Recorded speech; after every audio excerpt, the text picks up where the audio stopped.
Hello and welcome to this week's video. Now I know I've done a lot of wildlife videos recently, and there will be more wildlife videos to come, trust me, I'm still working on that. But I also do landscape photography, and I've not done a landscape video for a while. Last year actually I did some infrared photography videos. I really enjoy infrared photography. The reason I enjoy it is really down to one photographer who is my favourite photographer of all time. Unfortunately, he passed away in 2012, and that's a guy called Simon Marsden. And what I will do, I'll put a link into in the description of this video to the Simon Marsden archive, which is basically a website where you can view all his images. Now the reason I like those images is because they're often taken of churches, of graveyards, of lonely trees, just really dramatic places. And then what Simon does with the infrared is conveys even more of that mood across in the image. He does for me anyway. Now when I was shooting those images on digital cameras, it really always felt like a bit of a cheat. I mean, you can replicate infrared images on digital, but I always had an inkling that I wanted to have a go on film. So yeah, you guessed it, a new camera. Now this hasn't cost me a lot of money actually. I think it cost me about 80 quid. It's a Rioc KR10X film camera. And reading up on Simon Marsden, what he used to do, he used to use infrared film, but he didn't used to use the IR filters that you can get, which are completely sort of opaque, they're black, you can't see through them at all. So you basically need to use a tripod. He used to use these red, and I think it's a 25 red filter. Stick that on the front and you can actually handhold the shots. But what he would then do is do a lot of dodging and burning in the dark room to sort of convey the mood that he wanted in that shot. So that is really what I'm going to try and do today. Now bearing in mind I shot film last when I was probably about 17, and then I had a long break from photography. And bearing in mind when I was shooting film, I was shooting it like most people, sticking the film in the camera, putting it on automatic and pressing the button. And I'm going from that from like a 10-15 year break from shooting anything at all to digital, and now back to film. So it's going to be a massive learning curve for me. So this first video, I've already shot a couple of images. I don't know how the images are going to come out. It was even quite scary loading the film actually. I've got, I'll show you what film I'm using. It's that one. So hopefully we'll get something usable. But as I say, this is going to be quite a project for me. And I think any time I'm in anywhere where I think I'm going to sort of get any drama, I may start reaching for this and trying to sort of really convey some mood and some drama and some quite thought-provoking images, hopefully. Anyway, that's the plan. So if you stick with me for this video, you may see some images in it. If there are no images, that means that when I've had them processed, I can't do anything with them. I've done something stupid. I have actually remembered to take the lens cap off, so that's a start, and I have put film in the camera, and I do believe I've done that correctly. Other than that, it's all a mystery. It is really weird if you try this actually when you've been shooting digital for years. You take a shot and your first flinch, it's almost a natural flinch, is to bob your head down to look at the image on the back of the camera. And obviously you can't do that. So yeah, it's going to be interesting to see what happens, but I'm really looking forward to it actually. It is going to be a lot of fun, and hopefully we'll get some results. Anyway, we're here today actually. The reason I'm here today is we've just picked a new bike up for my daughter from somebody near Chesterfield. So I had a quick look on the map to see if there's anywhere in Chesterfield that might have some nice sort of gloomy, foreboding images, I suppose, where we could take some. And there's a cemetery here called Spittal Cemetery. I think it was first opened in the 1880s, and a lot of it has been left There are people actually now who are renovating it and making sure that the gravestones are cared for, which is great, but there's still some areas that are, you know, quite dramatic in infrared light. You know, when you get that that bright sunlight on the leaves and you know, the foliage around overgrown gravestones. So I'm looking for compositions at the minute. I've already found one. I'm going to have a quick look around the graveyard, see if I can find any more. If I get some images, I'll stick them up, and I'll catch you later.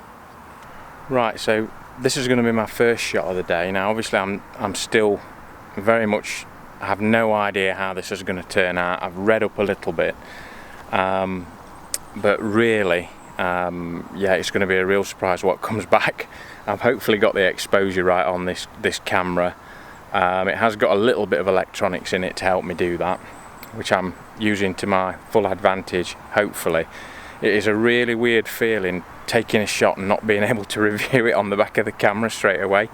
Yeah, it's quite exciting really, because you never know what you're going to get. But anyway, on to this first shot. We've got the sun coming in and out quite a bit, and what I've tried to do is capture it when the sun's out, just to try and get more of that infrared effect. So if I show you what the shot is, okay, you can probably see at that. So we've got actually this fallen angel, I suppose you'd call it. It's obviously come off of this grave here, which is enabling me to sort of shoot the whole length of it from one corner to the middle of the frame.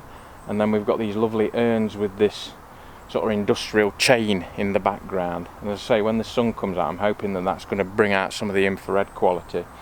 As I say, the idea of this video and a lot of the landscape videos that are coming up is a series that I'm doing to sort of try and replicate the stuff that Simon Marsden did.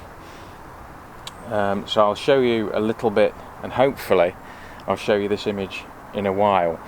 What I'm doing with this image, when I've shot the whole film, I will hopefully be able to send it off to a processor, but as well as getting, you know, some processed film back, as in you know, the actual images on photographic paper, what I want to do is actually get some digital images back that I can manipulate in software, much as Simon Marsden would have done. If you read up on Simon Marsden, you'll find in his darkroom he did a lot of dodging and burning to his images. So, you know, I've got no problem. I haven't got a darkroom. So what I'm hoping to do is replicate that in either Photoshop or similar software.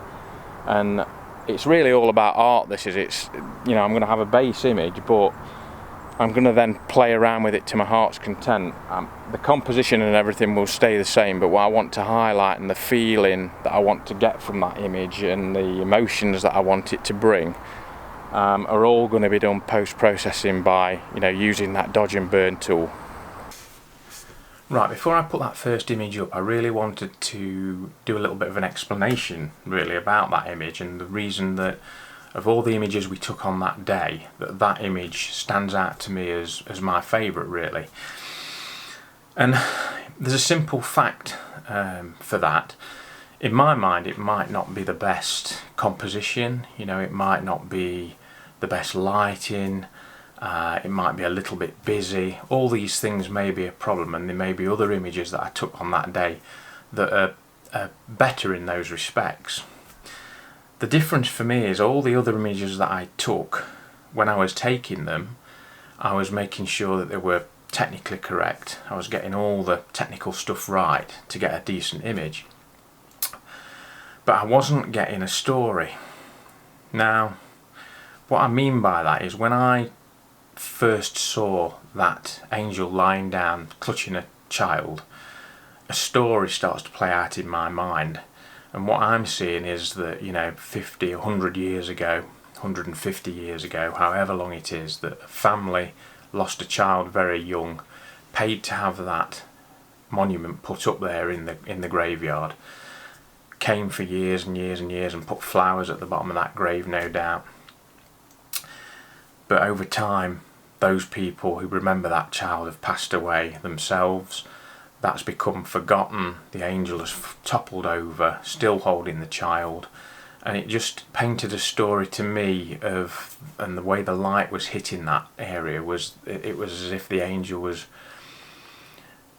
making a desperate effort, if you like, just to say, no, remember this child, and holding it up above all the undergrowth that was gradually growing in around it. And that was the story that came to me as I was taking the picture, which made it, for me, the best picture of the day. You know, there were others that are probably, you know, better composed, or they're not as busy. But for me, every time I take a photo, and especially things like landscape photos, I think if you can have a connection with the area that you're taking the images. So a little tip for you really is if you go into a new area, you know, do some reading up on the area. What's happened in the past? You know, what's happened in that landscape? Has there been quarrying? Has there been mining? Has it, you know, been battlefield or whatever?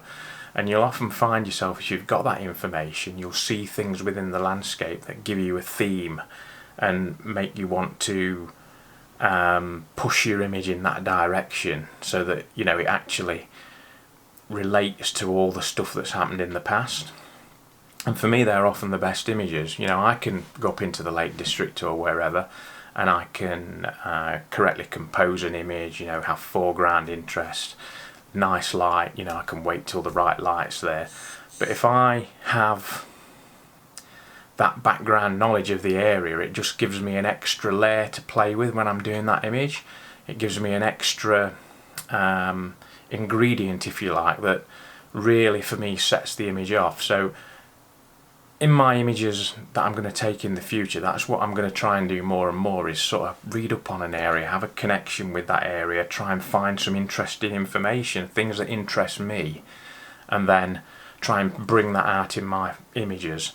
And particularly with things like infrared, and as I say, things that Simon Marsden does, or did, if I can sort of replicate that and try and bring that emotion and that feeling out in the image, for me it'll make it a better image. And hopefully, you know, if other people are looking at that image, then they may make the same connections, or it may mean something totally different. I just thought I'd explain that before I show you the image. So this is the first image I took on the day. In my mind, it's the best one I took in the day. There'll be others to follow, and yeah, I'll speak to you later.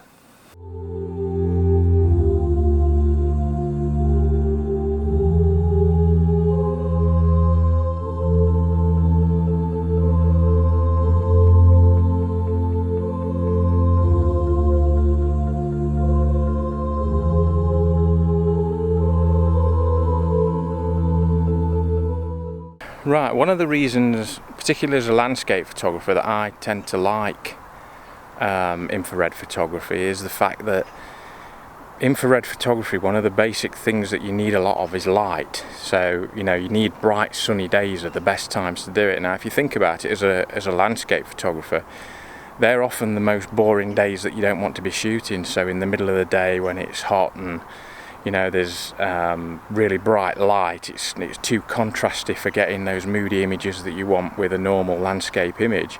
They really play into the hands of infrared photography. You know, the light and the contrast is really what you want. So, you know, if you're struggling sort of at certain times of the year with your normal landscape photography, you know, I would urge you to give it a try. You know, mess about with it, see what you can do. And for me, as I said earlier, it's an art. This is an art form for me, and I when you look at Simon Marsden's work, you'll see that in the sort of moods that he portrays across, and that for me is what this is all about. It's all about me getting that base image and then taking that and actually making somebody feel something when I've processed it. So, you know, taking them on a route, on a journey through where they feel the feelings that I was feeling, or the feelings that I want them to feel about that image. Right, I've just set up and taken the last shot of the day. As I say, it's really difficult to try and get into position in these graveyards when you're trying to walk where you can walk without being disrespectful to any of the graves, but it does take a little bit of working around to get to places. I mean, I was attracted to this. Oh, so let me turn you around. this gravestone here, just because of the nice carving on it really, and the fact that it's at a slight angle, so it's sort of falling in on itself a little bit. It's leaning forward and to the left. And what I've basically tried to do with this shot is just separate it from everything else. So although there's gravestones around it, what I didn't want was gravestones in the background sort of overlapping in the background with the gravestone I'm taking a picture of. So I've tried to separate it from that. I've shot at f8 again, 1/125th of a second. Hopefully that'll work out. I've got the red filter on again to try and get that infrared effect, and obviously I've got the same filming, so hopefully that'll come out. I think it'll look a reasonable shot for our first attempt at doing this anyway. So not really an awful lot else to tell you. It's getting really hot here again now. It's really hot to work in. As you can see, I'm wet through as per normal. I think we're going to call it a day for today. If this shot's come out, I'll put it up now, and hopefully you've enjoyed this video. There'll be more of these to come, and hopefully you'll see some progression, not only in my infrared images, but also in using a film camera, which is, I'd have to say, more or less completely new for me, if I'm going to be honest. It's not as if I used to shoot film in any sort of way other than on automatic for holiday snaps, so it's a massive learning curve, but I am really enjoying it. I'll enjoy it even more if these images have come out, and I will see you for the next one. If you haven't subscribed to the channel, then please subscribe. As I say, I do a mixture of things on here: landscape, wildlife, loads more wildlife to come, loads more landscape to come. If you've enjoyed the video, give it a thumbs up, and I'll see you for the next one. Bye.